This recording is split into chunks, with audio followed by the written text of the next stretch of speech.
Hello and welcome to Journalism 100. I'm Professor Tracy Savage, and this is my lecture video.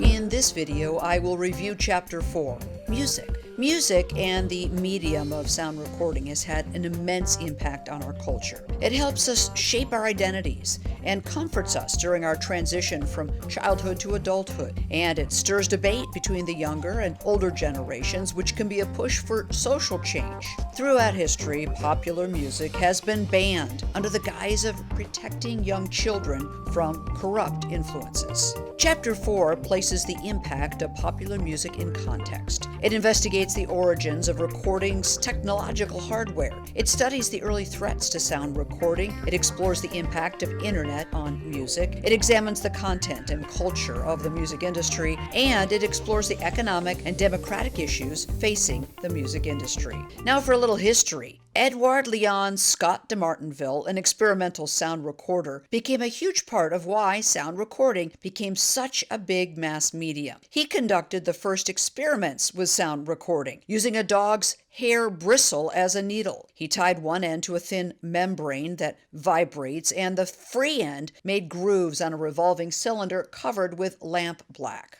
Throughout this process, de Martinville discovered that different sounds made different trails in the lamp black, but he was unable to play back the sounds. However, his experiments did usher in the development stage of sound recording. Another key player of the sound recording era was Thomas Edison, who in 1877 had success with playing back sound. Edison recorded his own voice by using a needle to press his sound waves into tinfoil wrapped around a metal cylinder. He played back the sounds by repositioning the needle and retracing the grooves in the foil. The machine that played these grooves became known as the phonograph. Edison's original purpose for this machine, he wanted to use it as a telephone answering machine. And the last key person is Emil Berliner. Berliner was a German engineer who had immigrated to America. He developed a better machine that played round, flat discs, or records. He made it out of zinc coated with beeswax.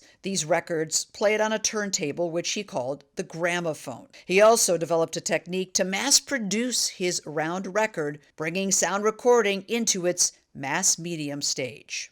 The primary concern of recorded music was sound quality, but when the industry began making vinyl records during World War II, they were more durable, and that paved the way for better sound quality. In 1948, CBS Records introduced the 33 1/3 RPM, revolutions per minute, long playing record. The next year, RCA developed a competing 45 RPM record, which worked best for jukeboxes, but the LP remained the most popular format. The only two types of records were not compatible and could not be played on the other's devices. A 5-year marketing battle ensued, and in the end, CBS and RCA had a compromise. LP became the standard for long-playing albums, 45 became the standard for singles, and record players were then designed to accommodate the 45s, the LPs, and even for a while, 78s. When analog went digital, there were several new innovations that followed. Audio tape was invented in the 1940s. The lightweight magnetized strands made it possible to implement sound editing and multiple track mixing. This led to the improvement in studio recordings and subsequent increase in sales. By the 1960s, manufacturers came up with cassettes and developed portable cassette players. This paved the way for the Walkman and the iPod. The stereo was invented in 1931 by Alan Blumlein, but it was not put into commercial use until 1958. Stereo permitted the recording of two separate channels or tracks of sound. Thomas Stockham made the first digital audio recordings on standard computer equipment and put it to practical use. Analog recording captures the fluctuations of sound waves and stores those signals in a record's grooves or tape's continuous stream of magnetized particles. Digital recording translates sound waves into binary on-off pulses and stores that info as numerical code. When a digital recording is played back, a microprocessor translates those numerical codes back into sound and sends them to the loudspeakers. Compact discs, known as CDs, were designed by Sony and Philips. CDs hit the markets in 1983, and by 2000, CDs basically rendered records and cassettes obsolete. Sound recording in the internet age was and is as luxurious and efficient as it seems. MP3 files and file sharing provided a file format, which was developed in 1992 and enabled digital recordings to be compressed into smaller, more manageable files. With increasing popularity of the internet in the mid-1990s, computer users began swapping MP3 files because they could be uploaded and downloaded in a very short amount of time. By 1999, Napster's infamous free file sharing service brought the MP3 format to popular attention. By that time, the music industry was losing a ton of money. Yes, piracy is a crime, but by the 1990s, it was rampant. In 2001, the U.S. Supreme Court ruled in favor of the music industry and declared music file swapping illegal and a violation of copyrights held by labels and artists. It was easy to shut down Napster, but dozens of websites like it popped up immediately. Internet service providers agreed to team up with the music industry and help identify anyone illegally downloading music and directing those users to websites about the illegality of music piracy. This caused the music industry to embrace programs like iTunes. Streaming music is probably the most popular way to listen to music today. You have Spotify, Apple Music, Pandora, etc. The music industry is now steadily moving from ownership of music to the access of music. In the beginning, there was a rocky relationship between the recording industry and radio. They had a very tumultuous start to their relationship. Radio's very existence sparked the first battle by arriving as a competing mass medium, by providing free entertainment over the airwaves. Then radio started broadcasting recorded music over the air without compensating the music industry. This caused ASCAP, the main union for the music industry, to establish music right fees for radio. But radio then just hired their own in-house orchestras to get around paying fees to the record industry. This caused the sale of records and phonographs to plummet.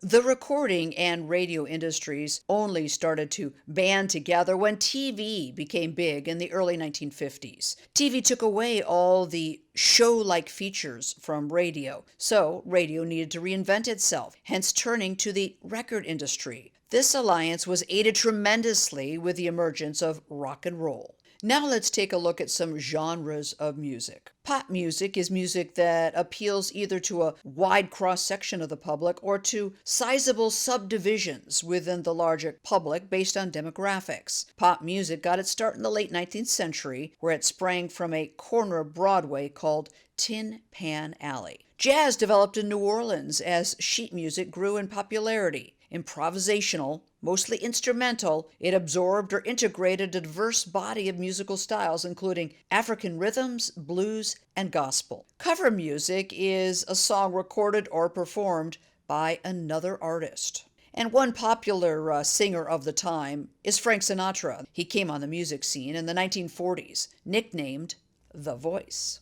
Rock and roll was first considered integrationist music. It merged blues, gospel, and rhythm with the white influence of country, folk, and pop vocals. Cultural perspectives, only a few musical forms have ever sprung from such a diverse set of influences, and no new style has had such a widespread impact on so many different cultures. And from the economic perspective, rock and roll was the first musical form to simultaneously transform the structure of sound recording and radio. Blues is one of the music styles that became popular amongst blacks migrating north in the first half of the 20th century. It is the foundation for rock and roll. Rhythm and blues, R&B, is urban black music that began to be marketed under this name. And two more reasons for the growth of rock and roll. There was the uneasy atmosphere of the 1950s due to the threat of the atomic bomb. Young people wanted an escape from the scary world created by adults. And probably the most important reason was because of the beginning of integration between white and black cultures. Music is known for blurring boundaries. In 1956, Chuck Berry's Roll Over Beethoven merged rock and roll, considered low culture by many, with high culture, thus forever blurring the traditional boundary between these cultural forms. Rock and roll was also the first popular music genre to overtly confuse issues of sexual identity and orientation, again, blurring a boundary this time between masculinity and femininity. Rock and roll also blurred geographic borders between country and city, between the black urban rhythms of Memphis and the white country music of Nashville. Rockabilly was a sound that combines country, hillbilly music with Delta blues music. Not only did rock and roll muddy the urban and rural terrain, but it also combined northern and southern influences. With so much R&B and rock and roll rising from the South in the 1950s, the region regained some of its cultural flavor back. Meanwhile, musicians and audiences in the North had absorbed blues music as their own, eliminating the understanding of blues as a specific Southern style. Although many mainstream adults in the 1950s complained that rock and roll sexuality and questioning of moral norms constituted an offense against God, in fact, many rock figures had close ties to religion. Even so, many people still didn't appreciate the blurring and were outraged at some of the songs musicians were releasing. In the mid-1960s, black and white artists were routinely recording and performing one another's original tunes. However, the covering of a black artist's song by white musicians was almost always an attempt to capitalize on a popular song from the R&B race charts by transforming them into hits on the white pop charts. White producers would try to give the musicians writing credits, and the original black creators would not get paid any royalties. The musician Little Richard had had this happen to him a few times before he wisened up. He released a song called Long Tall Sally in a way that would be hard for his white competitors to replicate. Then Ray Charles covered and released his version of Can't Stop Loving You, and it was the first time a black artist made it on the pop chart while covering a white song. The payola scandals of the 1950s were another cloud over rock and roll music. Payola is the practice of record promoters paying DJs or radio programmers to play particular songs. Now, laws prohibit this practice. Eventually, Congress added a law concerning payola to the Federal Communications Act. Since rock and roll was first introduced, one of the uphill battles it faced was the belief that it caused juvenile delinquency. This led to the censorship of the music, even by the industry itself. Many artists were either leaving or being exiled from the industry. Then we have the tragic deaths of Buddy Holly, Ritchie Valens, and Big Bopper. So while rock and roll didn't necessarily end in the late 50s, it did need a makeover. Rock and roll constantly reached the top charts in the UK, but UK artists never really did the same in the US. But this changed basically overnight with the emergence of bands like the Beatles. The British invasion caused rock and roll to unofficially become dubbed rock, sending popular music and the industry into two directions. The Rolling Stones were a gritty influence with chord-driven, high-volume rock. The Beatles were a more accessible influence of melodic and softer sounds. Even though the British invasion drew inspiration from black influences, they drew many white listeners from a new generation of black performers. However, gradually throughout the 60s, new black singers cropped up and their sounds became soul, transforming the rhythms and melodies of older R&B, pop, and early rock and melding it all together. Folk music, in any culture, it refers to songs performed by untrained musicians and passed down mainly through oral traditions. It's deeply entrenched in social activism. An example, Bob Dylan liked to address current social circumstances through his folk music. He started using an electric band and inspired the start for folk rock. And rock turned psychedelic. Alcohol and drugs have long been associated with the private lives of blues, jazz, country, and rock musicians. With the increasing role of drugs in youth culture, more songs about drugs were being released, and this era was called rock's psychedelic years. This drug exploration coincided with the free speech movement. Another interesting genre is gangster rap. It glorifies street gangs. It depicts hardships of urban life and creates violence. It brought huge changes to the hip-hop industry, and it's a combination of rock and soul, singing, and rapping. Sean Diddy Combs changed this game forever. And now let's take a look at the pop genre. The dominance of single downloadable sales on iTunes has aided the emergence and the re-emergence of pop. Some of the top artists include Katy Perry, Rihanna, Jason Derulo, Lana Del Rey, and Luke Bryan. The streaming services that made it because of pop include Spotify, RDO, Radio, Deezer, and Pandora. And iTunes offers more than 28 million songs. Pop has changed the cultural landscape of the 21st century. All right, let's get down to business. So, the relationship between artists and the music industry is, well, kind of sticky. The artist's expectations are that the music must be provocative, original, and appeal to the public. The business expectations include marketing, promoting, and producing. Now for the dark side of the music industry. The music industry is an oligopoly, a business situation in which a few firms control most of an industry's production and distribution resources. The 1950s to the 1980s consisted of a large number of competing labels. The 1960s showcased a rich diversity of independent labels. In the 1990s, there were only 6 major labels remaining: Universal, Warner, Sony, BMG, EMI, and Polygram. But by the 2000s, there were only 3 big guys remaining: Universal, Sony, and Warner. You can see that Universal has the biggest piece of the pie, followed by Sony and then Warner Music. All 3 combined control 72% of the music industry. But there are independent labels, but they only make up about 18% of the industry. So the indies, or independent music, there are about 5,000 large and small independent production houses.